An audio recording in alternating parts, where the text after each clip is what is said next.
Alors, quand j'étais enfant, j'avais un poster devant mon lit, au bout de mon lit, sur le mur, où on voyait un enfant sur une route, même pas une route en fait, c'est comme un sentier dans une prairie avec une forêt derrière. Et puis, on le voyait de dos, il devait avoir sur l'image peut-être une dizaine d'années. Et puis c'était écrit je ne sais pas où je m'en vais, mais je sais que c'est dans la bonne direction. Alors j'ai toujours gardé cette image-là de dire dans la vie, quelque chose d'important, c'est d'avoir une sorte d'objectif, mais sans nécessairement devoir préciser exactement la nature de l'objectif que l'on poursuit. Donc être capable de prendre le risque qui est associé à ne pas tout savoir à l'avance, ne pas tout connaître de ce futur-là.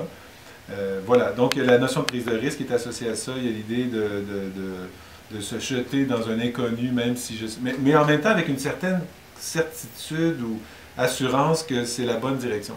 Et ça m'a servi plus tard beaucoup en voyage.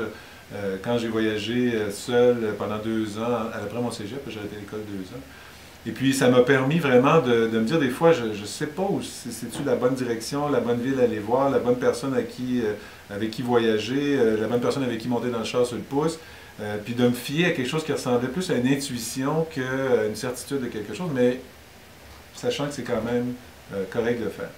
Alors ce rêve d'enfant-là, c'est de garder cette posture-là toute ma vie.